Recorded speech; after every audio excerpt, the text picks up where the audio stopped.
இந்த சொசைட்டியில் நமக்கு ஜாதி சோறப்படுமா, மதம் சோறப்படுமா? போடாது. இதை போய் பெருசாக பேசிக்கிட்டு இதுக்குள்ளே போய் சண்டை போட்டுக்கிட்டு ராமாயணம் மகாபாரதம் போன்றவற்றை நாம் படித்தோம். அதில் உள்ள நம்ம கவனமாக படித்தோம்னா அந்த சமூக நீதிக்கு எதிரான பல கருத்துக்கள் நியாயப்படுத்தப்பட்டிருக்கிறது. 500 ரூபா எவ்வளோ முக்கியம்னு யாருக்கா தெரியுமான்னா நிச்சயமாக உங்களுக்கு தெரிய வாய்ப்பில்லை. எனக்கு தெரியும், நான் அது மாதிரியான ஒரு ஃபேமிலியில சேர்ந்தவன் தான். நீங்கள் தெரியணும்னா மண்வெட்டி பிடிங்க. பாஜக உள்ளிட்ட கட்சிகள் என்ன சொல்றாங்கன்னா, வருகின்ற 2026 தேர்தலில் கன்னியாகுமரி மாவட்டத்தில் இருக்கக்கூடிய எல்லா சட்டமன்ற தொகுதிகளையும் நாங்கள் வெற்றி பெறுவோம், திராவிட மண் அப்படிங்கிறத நாங்கள் அதை மறுதளிச்சிருவோம். சார், நீங்கள் இது ஒரு பகல் கனவு. பால் கொள்முதல் விலையை உயர்த்தி தருமா அப்படிங்கிற ஒரு கேள்வி இருக்கு. அதுக்கு சொன்னீங்கன்னா அது பிரேக்கிங்காக கூட போட்டுக்கலாம். இப்போ நீங்கள் அதில் நீங்கள் பார்த்தீங்கன்னா இந்த வருஷம். அனைவருக்கும் வணக்கம். மாண்புமிகு அமைச்சர் திரு மனோ தங்கராஜ் அவர்களுக்கு அறிமுகம் கொடுக்க வேண்டும் என்பது எனக்கு கொடுக்கப்பட்டிருக்கும் பணி. தமிழ்நாட்டை பொறுத்தவரை திருமிகு மனோ தங்கராஜ் அவர்களுக்கு எந்த அறிமுகமும் தேவையில்லை. தமிழ்நாடு முழுவதும் தமிழ்நாடு மக்கள் அனைவருக்கும் அறிந்த முகம் அவருடையது. கன்னியாகுமரி மாவட்டத்தை பொறுத்தவரைக்கும் தமிழ்நாட்டினுடைய தென்கோடியில் இருக்கக்கூடிய கன்னியாகுமரி மாவட்டத்தை எப்போதெல்லாம் வலதுசாரிகள் கையில் எடுக்க துடிக்கிறார்களோ, எப்போதெல்லாம் அங்கு வெற்றி நிலைநாட்ட துடிக்கிறார்களோ, அப்போதெல்லாம் அங்கு சண்டமார்தம் செய்து அதை தடுத்து நிறுத்துகிற திராவிட முன்னேற்ற கழகம் எனும் பேரியக்கத்தினுடைய தலகர்த்தர் இவர். அவர்களை விமர்சித்தால் அமலாக்கத்துறை ரைடு வந்து விடுமோ, இவர்களை விமர்சித்தால் இன்கம் டாக்ஸ் வந்து விடுமோ என்று அஞ்சி நடுங்கி கொண்டிருப்பவர்களுக்கு மத்தியில் நெஞ்சுரத்தோடு அனைவரையும் எதிர்த்து நின்று அரசியலில் அடித்து ஆடும் ஆட்டக்காரர் இவர். தன் தொகுதி மக்களுக்கு, இந்த தமிழ்நாட்டு மக்களுக்கு ஏதேனும் தீங்கு வருகிறது என்றால், ஏதேனும் பிரச்சனை வருகிறது என்றால் வேட்டியை மடித்து கட்டி முதல் ஆளாக களத்தில் இறங்கி போராடும் தன்மான தமிழன் அவர். நாஞ்சில் நாட்டின் மைந்தன், குமரி கடல் நடுவே எழும் ஆதவன் போல இந்த தமிழ்நாட்டிற்காக அதே மாவட்டத்திலிருந்து உதித்து வந்திருக்கக்கூடிய உதயசூரியன். இந்த தருணத்தில் மிக முக்கியமான ஒரு பழைய சம்பவத்தை நான் நினைவு கூற விரும்புகிறேன். அமைச்சர் அவர்களுக்கு கூட இது மறந்திருக்கும். 2021 ஏப்ரல் 15 ஏபிபி நாடு தமிழ்நாட்டில் லான்ச் செய்யப்பட்டது. அதிலிருந்து 100வது நாள் 100 days ஆஃப் ஏபிபி அப்படிங்கிற ஒரு நிகழ்வை கட்டமைக்கிறோம். அந்த நிகழ்ச்சிக்கு 3 முக்கியமான அமைச்சர்களை நாங்கள் ஃபிக்ஸ் பண்ணுறோம். நிகழ்ச்சிக்கு முதல் நாள், அதுவும் முதல் நாள் இரவு ஒரு அமைச்சர் எனக்கு அழைத்து இந்த நிகழ்ச்சிக்கு வர முடியாத சூழலை விவரிக்கிறார். எங்களுக்கு என்ன பண்ணுறதுனே தெரியல. அந்த சந்தர்ப்பத்தில் கடைசி நேரத்தில் யாரை போய் கூப்பிடுறது, மற்ற அமைச்சர்களை அழைத்தால் அவர்கள் வருவார்களா அப்படிங்கிற மிகப்பெரிய தயக்கமும் தவிப்பும் எங்கள்கிட்ட இருந்துச்சு. அப்போ என்னுடைய நண்பர், கன்னியாகுமரி மாவட்டத்தை சேர்ந்த என்னுடைய நண்பர்கிட்ட நான் பேசிட்டு இருக்கும்போது, எங்கள் மாவட்டத்தை அமைச்சர் நீங்கள் கூப்பிடுங்க வருவாங்க அப்படின்னு சொல்கிறாங்க. நான் கேட்குறேன், எப்படிங்க, எனக்கு பழக்கமே கிடையாது, நான் பேசினதே கிடையாது, எப்படி வருவாங்க? அதுவும் ஒரு மினிஸ்டர் கேன்சல் பண்ணியிருக்காங்க, அந்த இடத்த நீங்கள் ஃபில் பண்ணுங்கன்னு சொன்னால் அவர் வருவாரா அப்படின்னு நான் கேட்குறேன். நீங்கள் உங்களுடைய அந்த சங்கடத்தை சொல்லுங்கள், உங்கள் சூழலை சொல்லுங்கள், அவர் புரிஞ்சுக்கிட்டு கண்டிப்பாக வருவார்னு அவர் சொன்னார். எனக்கு நம்பிக்கை இல்லை. இருந்தாலும் அவருடைய உதவியாளர் என்னை வாங்கி அமைச்சர்கிட்ட பேசுகிறேன், அன்று இரவு பேசுகிறேன், உண்மையை சொல்கிறேன். இந்த மாதிரி ஒரு நிகழ்வு சார் கட்டமைச்சிருக்கோம், ஆனால் அந்த அமைச்சர் வர முடியாத ஒரு சந்தர்ப்பம், நீங்கள் நிகழ்வுக்கு வர வேண்டும் அப்படின்னு சொல்கிறேன். அமைச்சர் சொன்ன அந்த வார்த்தை இன்னும் என்னுடைய நினைவில் இருக்கிறது. தம்பி, யார் வர்றாங்க வரலங்கிறது முக்கியம் கிடையாது, ஆனால் இப்போது இந்த சந்தர்ப்பத்தில் நான் வர வேண்டும் என்று நீங்கள் உளப்பூர்வமாக நினைக்கிறீர்களா என்று கேட்டார். ஆம் என்று சொன்னேன். அந்த நிகழ்ச்சிக்கு அவர் வந்தார். அவர் வந்ததனாலேயே அந்த நிகழ்ச்சி வெற்றி அடைந்தது. அதனுடைய நீட்சி தான் இந்த நிகழ்ச்சி. அதாவது அமைச்சர்கள் நிறைய ஸ்டேச்சர் பார்க்குற அமைச்சர்கள் இருக்காங்க, ஈகோ பார்க்குற அரசியல்வாதிகள் இருக்காங்க.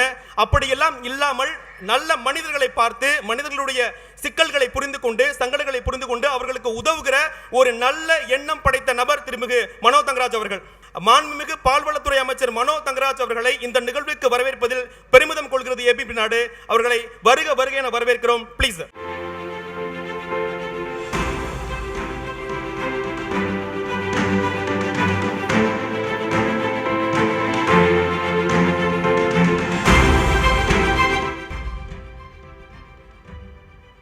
வணக்கம் சார். அரசியல்வாதி, அமைச்சர், மாவட்ட கழக செயலாளர், இதையெல்லாம் தாண்டி நீங்கள் களரி மீது, அதே மாதிரி சிலம்பம் போன்ற தமிழர்களுடைய கலைகள் மீது ரொம்ப ஆர்வம் கொண்ட ஒரு நபர்னு பார்த்துருக்கேன். நிறைய மேடைகளில் நானே நீங்கள் சிலம்பம் சொல்றதை பார்த்துருக்கேன். அதன் மீது உங்களுக்கு எப்படி ஆர்வம் வந்தது? இப்போ மக்கள் மத்தியில் இது போன்ற சிலம்பம், தமிழர்கள் கலைகளை கொண்டு போய் சேர்க்கிறதுக்கு நீங்கள் தனிப்பட்ட முறையில் என்ன மாதிரியான முயற்சிகளை மேற்கொண்டிருக்கீங்க சார்? இப்போ நாங்கள் தமிழர் பாரம்பரிய தற்காப்பு கலைகள் ஆராய்ச்சி மற்றும் பயிற்சி மையம் என்ற ஒன்று இப்போது கவர்மெண்ட் சப்போர்ட்டோடு லான்ச் பண்ணியிருக்கோம். அதில் பார்த்திங்கன்னா நம்ம தமிழ் ட்ரெடிஷனில் நம்ம நிறைய விஷயத்தை தவறாக பேசுவேன்னே நான் சொல்லலாம். பேச வேண்டிய நிறைய விஷயத்தை நம்ம பேசலை. ஒரு உதாரணமாக நம்ம பள்ளி பாடப்புத்தகத்தில் ராமாயணம் மகாபாரதம் போன்றவற்றை நாம் படித்தோம். அதில் உள்ள நம்ம கவனமாக படித்தோன்னா அதில் சமூக நீதிக்கு எதிரான பல கருத்துக்கள் நியாயப்படுத்தப்பட்டிருக்கிறது. ஆனால் நம்ம அதை தான் படிச்சிருக்கோம். நம்ம நாட்டில் வந்து சுதந்திரத்துக்காக உழைத்தவர்கள்னு நம்ம கொஞ்சம் பேருக்கு பட்டியலில் படிக்கும். ஆனால் இந்த நாட்டில் இருந்த ஏற்றத்தாழ்வு சமூக அமைப்பை உடைத்தறிவதற்கு இரத்தம் சிந்தியவர்கள், இறந்து போனவர்கள், அதற்காக வந்து பணியாற்றின வெளிநாட்டு மிஷனரிகள், இது எதையுமே நம்ம வந்து அக்னாலஜ் பண்ணலை. இது எல்லாமே ஒரு பயாஸ்ன்னு நான் பார்க்க. அதே மாதிரி பார்த்திங்கன்னா நம்முடைய பாரம்பரிய கலைகள், இப்போ ஒரு உதாரணமாக சொன்னீங்கன்னா ஓகம்னு அன்னைக்கு சொல்லியிருக்கான், அகநிலை பயிற்சிகள். அதுக்கு அடுத்ததாக போர் பயிற்சிகள். இந்த போர் பயிற்சிகளை ரெண்டாக பிரிச்சிருக்காங்க, அறப்போர், மரப்போர். இந்த அறப்போர் வந்து நேரடியாக ஃபைட் பண்ணுது, மரப்போர் வந்து சதி பண்ணுது. ஆனால் நம்ம வந்து தமிழர்கள் பாரம்பரியத்தில் வந்து மரப்போரை நம்ம ஏற்றுக்கொள்ளலை. நம்ம வந்து அறப்போர் தான் ஏற்றுக்கணும். அதுதான் நீங்கள் வந்து நம்ம புறநானூறு பாடல்கள் நம்ம பார்த்தா தெரியும். அறப்போர் தான் நம்ம அங்கீகரிக்கப்பட்ட போர், மரப்போர் நாம் ஏற்றுக்கொள்ளாத போர். அப்போ நமக்கு வந்து அகநிலை பயிற்சிகளுக்காக ஓகம் என்று இருக்கிறது. நான் சொல்லுகிறேன், அதுதான் இன்றைக்கு யோகா என்று அவர்கள் சமஸ்கிருதத்தில் திரித்து வழங்குகிறார்கள். ஆனால் அந்த கலை நம்முடைய கலை. அதற்கான எல்லா ஆதாரங்களும் நம்முடைய இலக்கியத்தில் இருக்குது. திருமூலர் திருமந்திரம் படித்தீங்கன்னா அவர் வந்து ப்ரீத்திங் டெக்னிக்ஸ் பண்ணிட்டு இருக்கக்கூடிய டெக்ஸ்ட் அவருக்கு டெக்ஸ்ட் தான் ஆரம்பத்தில் உள்ளது. நீங்கள் அதே மாதிரி நீங்கள் பார்த்தீங்கன்னா ஓ என்ற வார்த்தை தான் இந்த அகநிலை பயிற்சிகளில் உலகம் முழுவதும் பயன்படுத்தக்கூடிய ஆ. ஆனால் எங்கேயுமே வந்து யோ என்ற வார்த்தை பயன்படுத்தப்படலை. மூன்றாவது என்னுடைய வாதத்தை நான் சொல்லுகிறேன். இப்போ எனக்கு வந்து சமஸ்கிருதம் படிப்பதற்கான உரிமை நீங்கள் தரவில்லை, படிக்கக்கூடாது என்ற ஒரு விதியை வைத்திருந்தீர்கள். ஆனால் தமிழை படிப்பதற்கு நாங்கள் உங்களை அனுமதித்திருந்தோம், அந்த உரிமையை நீங்கள் பெற்றிருந்தீர்கள். எனவே சமஸ்கிருதத்திலிருந்து இந்த கலையை நாங்கள் கற்று அதற்கான ஏடுகளை எழுதுவதற்கான வாய்ப்பு நிச்சயமாக எங்களுக்கு இருந்திருக்க வாய்ப்பில்லை. அதே நேரத்தில் எங்களுடைய ஏடுகளை நீங்கள் படித்து அதை உங்களுடைய மொழியில் மொழிபெயர்ப்பதற்கான வாய்ப்புகள் முழுமையாக இருந்தது. எனவே இந்த கலைகள் வந்து நம்முடைய கலைகள். அந்த கலைகளை நாம் மீட்டுருவாக்கம் செய்ய வேண்டிய கடமை நமக்கு இருக்கிறது என்ற எண்ணத்தின் அடிப்படையில் தான் இந்த நாங்கள் செய்யக்கூடிய இந்த கலை வந்து தற்காப்பு கலை. நாங்கள் இரண்டையும் கலந்து தான் பண்ணிகிட்ருக்கோம். இது வந்து பார்த்திங்கன்னா நம்முடைய போர்க்கலை. இந்த போர்க்கலை வந்து ஒரு காலகட்டத்தில் அந்த போர் என்ற வார்த்தை இருந்ததால் அதற்கு பெரிய ஆபத்துகள் இருந்தனால அது ஒரு விளையாட்டாக மாற்றினார்கள். அது கன்னியாகுமரி மாவட்டத்தில் அடிமுறை என்றும், சில பகுதிகளில் களரி என்றும், தமிழ்நாட்டின் இந்த பகுதியில் வட தமிழ்நாட்டில் சிலம்பம் என்ற பெயரிலும் இருக்கிறது. ஆனால் மூன்றுமே ஒன்று தான். அதை நாங்கள் மீட்டுருவாக்கம் செய்கின்ற பணிகளை மேற்கொண்டு கொண்டிருக்கிறோம். வழக்கமாக கராத்தே, கும்ஃபு அதை தான் நம்ம இளைஞர்கள் கற்றுக்க ரொம்ப ஆசைப்படுறாங்க. நீங்கள் சொல்கிறக்கூடிய அடிமுறையோ அல்லது சிலம்பமோ கற்றுக்கிறதுக்கு ஆசைப்பட மாட்டாங்க. அப்படியே ப்ரொமோஷன்ஸ் இல்லைன்னு நினைக்கிறீங்களா? இல்லை, ஆக்சுவலாக அந்த சிலபஸ் வந்து இவங்க ப்ராப்பராக கொண்டு போகல. இப்போ கன்னியாகுமரி டிஸ்ட்ரிக்டில் பார்த்திங்கன்னா ஃபஸ்ட்டு ப்ரையாரிட்டி வந்து அடிமுறைக்கு தான் போவாங்க. அதுக்கு பிறகு தான் இவங்க வேறு படிப்பாங்க. ஏன்னா இங்கே வந்து அது முழு வடிவத்தில் அது இல்லை. அந்த களரி, சிலம்பம் அல்லது அடிமுறை என்று சொல்லுகின்றதில் ஒரு சில அம்சங்களை மட்டும், ஒரு சின்ன அம்சத்தை மட்டும் தெரிஞ்சுக்கிட்டு அதை இவங்க வந்து ஆசான்கள் என்று சொல்லி கற்றுக் கொடுக்குறார்கள். இது என்னை பொறுத்தவரை மிகப்பெரிய தவறு. அது ஒரு கடல். அதில் ஒரு காயத்தை தெரிஞ்சுக்கிட்டு அவங்க பண்ணனால இதனுடைய வேல்யூ வந்து மற்றவங்களுக்கு தெரியலை. இப்போ என்கிட்ட டீம் இருக்குது, நான் உங்களுக்கு ஒரு நாள் விளையாடி காட்ட வைக்கேன். அது வந்து கராட்டேக்கோ கும்ஃபுக்கோ எந்த விதத்திலும் குறைந்தது என்று சொல்ல முடியாது. அதுக்கு நிகரான வீரர்கள் எங்கள் இடத்துல இருக்காங்க. நீங்கள் ஒரு டிபார்ட்மெண்ட்டோட அமைச்சர், அதுவும் வந்து பால்வளத்துறை அமைச்சர். ஆனால் தமிழ்நாடு முழுவதும் பள்ளிகளை தத்தெடுத்து அந்த பள்ளி மாணவர்களுக்கு ஆங்கிலத்தை உங்களுடைய சொந்த முயற்சியில் கொடுத்துட்டு வர்றீங்க அப்படிங்கிறது நான் கேள்விப்பட்டிருக்கேன். அதுக்கு என்ன காரணம் சார்? இப்போ நம்ம தமிழ்நாட்டை பொறுத்தவரை, இப்போ நான் வந்து சின்ன பையனாக இருக்க சமயம், கல்லூரி படிக்க சமயத்தில் எங்களுக்கு வந்து வேலை இல்லை என்பது தான் தெரியும். எங்கள் ஊரில் நல்ல ஒரு நாங்கள் கோஷம் போடுவோம், நல்ல கோஷம் போடுவோம். பார்த்திங்கன்னா அண்டா குண்டா அழகு வச்சு, அம்மா தாலியும் அடகு வச்சு, பிஏ எம்ஏ படிச்சுக்கிட்டு வேலை இல்லை இன்னும் நாங்கள் கோஷம் போட்டதெல்லாம் ஞாபகம் இருக்குது. வேலை இல்லைன்னு தான் போட்டுட்டு இருந்தோம். நான் ஐடி மினிஸ்டராக பொறுப்பெடுத்து சேம்பர் ஆஃப் காமர்ஸோடு இந்த ஸ்டேக் ஹோல்டர் பார்ட்டிசிபேஷன் சொல்லி மீட்டிங், எல்லா தரப்பு மக்களோட மீட்டிங்ஸ் போட்டோம். அப்போ தான் வந்து இண்டஸ்ட்ரிக்கு வந்து ஹியூஜ் டிமாண்ட் ஃபார் எம்ப்ளாயீஸ் இருந்து. அப்போ நம்முடைய பார்வை வந்து தவறு. வேலை இல்லை என்பது தவறு, வேலை இருக்கிறது. அப்போ ஏன் வேலை கிடைக்கல? அதுக்கு காரணம் வந்து ஸ்கில் கேப், திறன் இடைவெளி. அது கம்யூனிகேஷன் ஸ்கில்லாக இருக்கட்டும், இல்லைன்னா அந்த டெக்னிக்கல் ஸ்கில்லாக இருக்கட்டும், இந்த ஸ்கில் கேப். எனவே தான் அந்த ஸ்கில் கேப்பை ஃபில் பண்ணணும்னு சொல்லிட்டு உடனடியாக நம்ம ஐடி டிபார்ட்மெண்ட் மூலமாக ஃபியூச்சர் ஸ்கில் நாளைய திறன்கள் என்று ஒரு திட்டத்தை வகுத்து தமிழ்நாட்டில் இருக்கக்கூடிய அனைத்து கல்லூரி மாணவர்களுக்கு நாங்கள் வழங்கி அதன் விளைவாக மிகப்பெரிய பிளேஸ்மெண்ட் நடந்தது.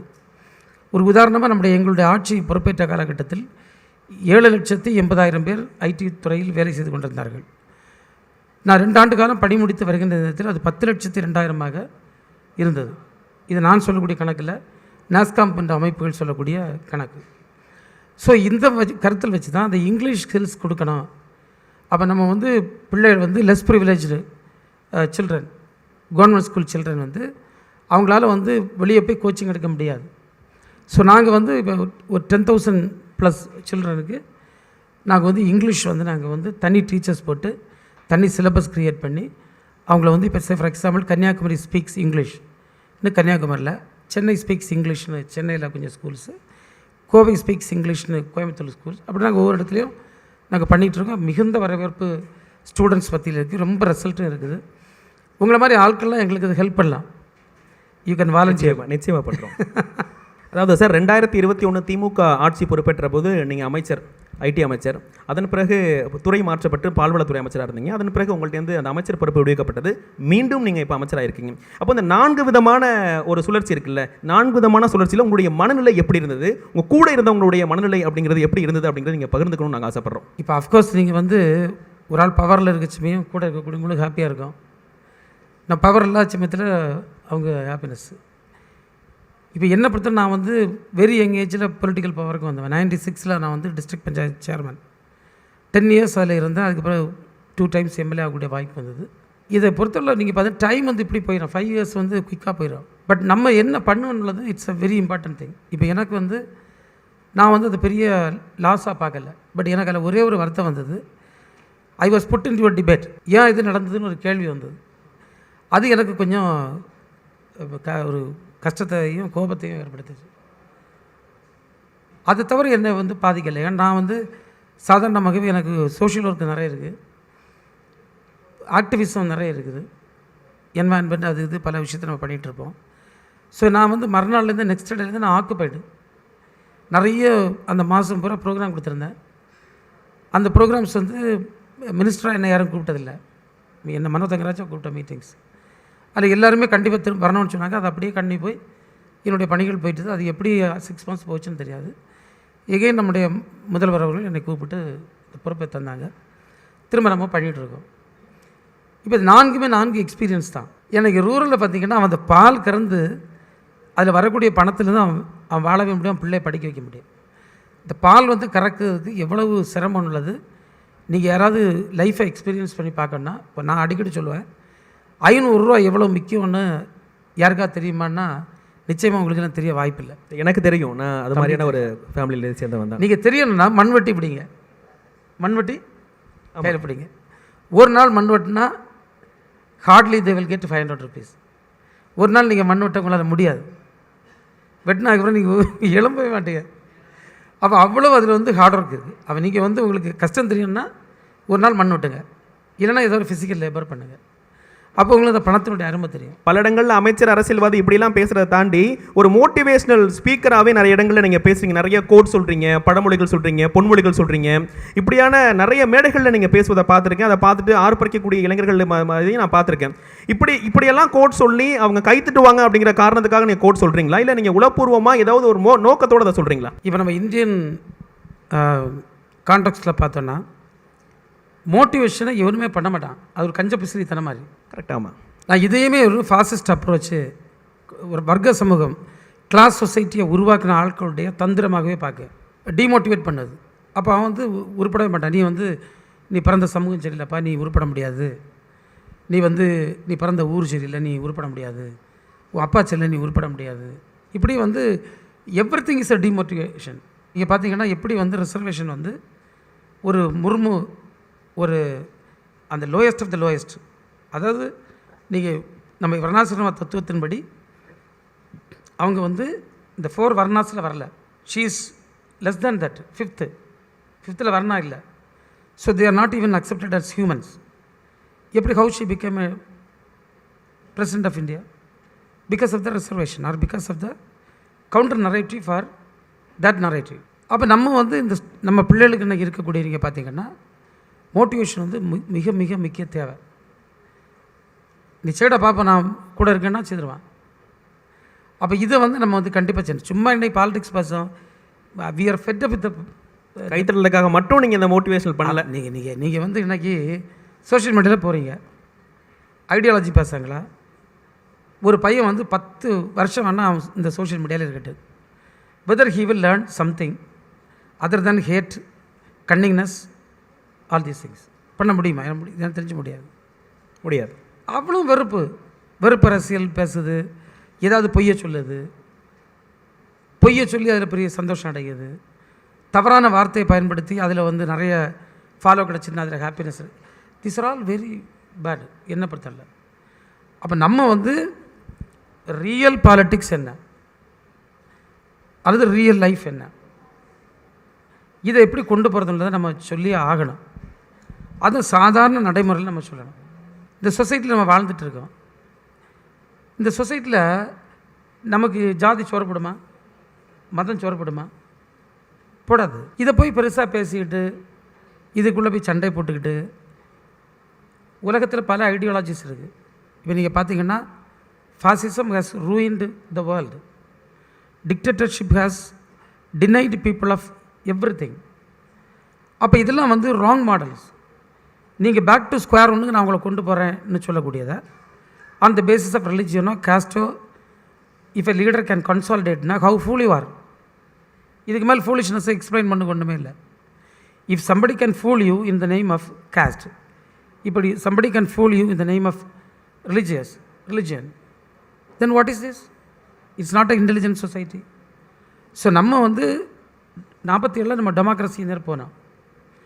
அதுக்கு முந்தின ஒரு 150 ஆண்டு 200 ஆண்டு வரலாறு பார்த்திங்கன்னா fighting for our rights, fighting for our survival.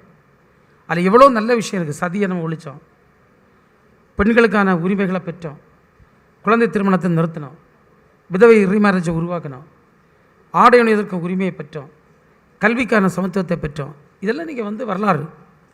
இது வந்து ஜெனரேஷனுக்கு தெரியணுமா? இது நமக்கு முன்னால் கூடிய சவால்.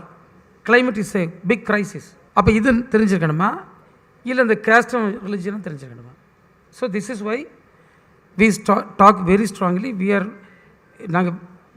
நான் it's what's I think it's my responsibility or a citizen who is concerned, அவங்க responsibility to take this message to the next generation. உண்மையிலே இந்த முன்னெடுப்பை வந்து நாங்கள் பாராட்டுறோம் சார். இந்த டிபார்ட்மெண்ட் வைஸ் நான் கேட்கணும் அப்படின்னா, நீங்கள் சொன்னீங்க ஒரு பால் கறந்து விற்கிறது எவ்வளோ கஷ்டம், அது அப்போ தான் அந்த பணத்தினுடைய அருமை தெரியும்லாம் சொன்னீங்க. 100% அது உண்மை. ஆனால் தொடர்ந்து ஒரு கோரிக்கை இருந்துகிட்டே இருக்குது. பால் விலையினுடைய அந்த கொள்முதல் விலையை வந்து உயர்த்தி தமிழக அரசு கொடுக்கணும், பால்வளத்துறை அறிவிக்கணும் அப்படிங்கிற ஒரு கோரிக்கை இருக்குது. இப்போ நீங்கள் பார்த்தீங்கன்னா ஆவின் வந்து ஒரு மற்றவங்க கிரிட்டிசைஸ் பண்ணக்கூடிய அளவுக்குள்ள எக்ஸ்பான்ஷனை பற்றி நான் பேசட்டாலும் அது ஒரு பெரிய மார்க்கெட் பிளேயர் இந்தியாவிலே. ஏன் நான் இந்தியாவிலேன்னு சொல்லன்னா, ஆவின் ப்ரைஸிங்கை பேஸ் பண்ணி தான் அவங்க ப்ரைஸிங்கை பண்ண முடியும் மற்றவங்க. இது ஆவின் இல்லைன்னா நீங்கள் பால் ஹை ரேட்டுக்கு போயிருக்கேன் இந்தியாவில். ஏன்னா எல்லாம் தாறுமாறாக கூட்டிடுவான். நாங்கள் இங்கே வந்து அதை ஓரளவு பிடிச்சி வச்சுருக்கோம். இப்போ நான் என்ன அப்ரோச் எடுத்தேன்னா, ப்ரைஸ் நம்ம கவர்மெண்ட் சொன்ன தலைவர் வந்து 3 ரூபா கூட்டி கொடுத்தாரு. நான் தலைவர்கிட்ட திரும்ப பேசி திரும்ப 3 ரூபா ஒரு இன்சென்டிவ் கொடுத்தேன். நல்ல ப்ரொடியூஸ் பண்ண ஃபார்மருக்கு 1 ரூபா அடிஷ்னல் இன்சென்டிவ் கொடுத்தேன், குவாலிட்டி மில்க் தரக்கூடியவங்களுக்கு, டு என்ஹான்ஸ் த குவாலிட்டி. இப்போ அடுத்து பார்த்திங்கன்னா நெக்ஸ்ட் ஸ்டெப் நான் என்ன பண்ணேன், சர்வீசஸ் கொடுத்தோம். கேட்டல் சர்வீசஸ் ஃப்ரீ, அவனுக்கு வந்து லோனிங் இன்ட்ரெஸ்ட் கம்மி பண்ணது, எவ்வளோ லோன் வேணால் கொடுக்குது, இன்ட்ரெஸ்ட்டே இல்லாமல் லோன் கொடுக்குது. இப்போ 365 crore வந்து வித்தவுட் இன்ட்ரெஸ்ட் லோன் கொடுத்தோம். இப்படி என்ன ஆட் ஆன் பண்ண முடியும்? இனி பார்த்திங்கன்னா whatever profit we make, that profit will turn back to the people as bonus. இந்த வருஷம் நான் சேலஞ்ச் பண்ணி சொல்லுவேன், நாங்கள் லாபம் பண்ணி போனஸ் கொடுப்போம். அவனுக்கு போனஸ் கொடுக்குறீங்க? கொடுப்போம். அதை ஒரு ஸ்ட்ராங் கமிட்மெண்ட்டாக வச்சுருக்கோம். அப்போ இப்படிலாம் வரைச்சுமே அவனுக்கு ப்ரைஸிங்கை விட நிறைய அதர் சர்வீசஸ் வந்துடும். இப்போ இன்சூரன்ஸ் கொடுங்க 85% ஆஃப் ப்ரீமியம் 85. இப்படி நாங்கள் வந்து we are trying to add lot of things apart from the pricing they get. So overall பார்த்தீங்கன்னா இப்போ they are getting a fair price, அதில் எந்த டவுட்டுமே இல்லை. என்கிட்ட விவசாயிகள் அந்த கம்ப்ளைண்ட்டும் இல்லை.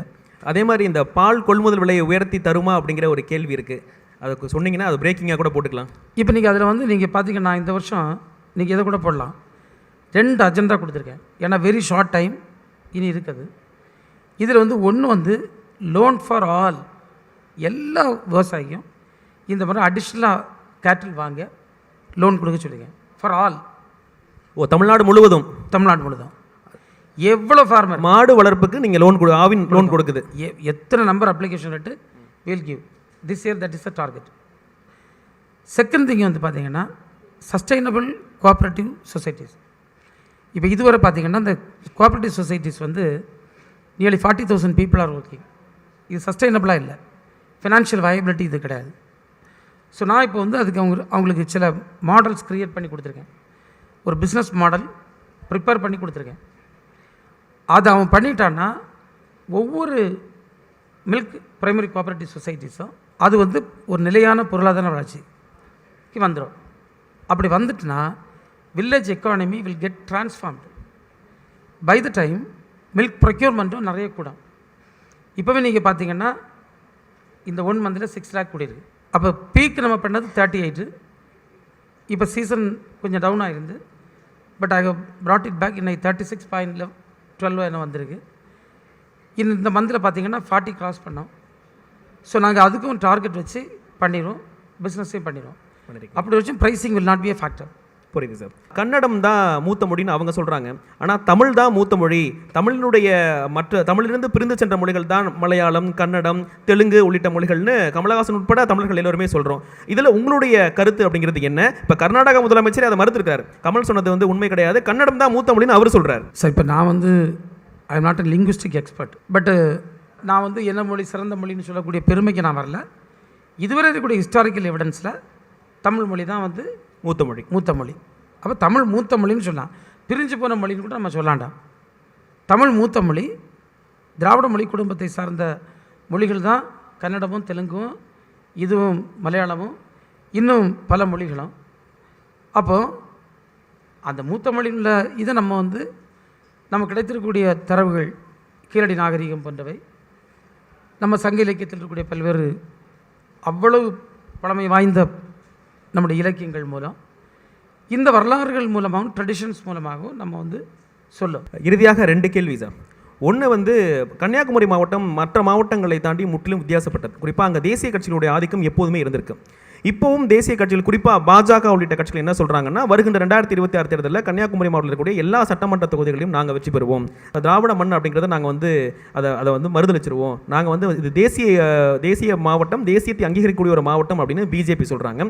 இப்போது திமுக அங்கே எப்படி இருக்குது? நீங்கள் என்ன சொல்கிறீங்க? இதுக்கு என்ன சவால் விடுறீங்க அவங்களுக்கு? சார் நீங்கள் இது வந்து ஒரு பகல் கனவு.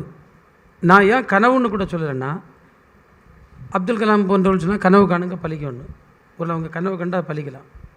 பகல் கனவு பழிக்கணும்னு யாரும் சொல்லலை. இது நடைமுறைக்கு சாத்தியமில்லாத காரியம். சார் நீங்கள் இதுக்கு சிம்பிள் சார். நீங்கள் வந்து பிஜேபியினுடைய ஹைப் வந்து இன்னும் கொஞ்ச நாள் இருக்கும். அடுத்து தானே புஷ்ஷுன்னு போயிடும். இந்த சோடா நீங்கள் விடச்சுமையும் புஷ்ஷுன்னு வரும்.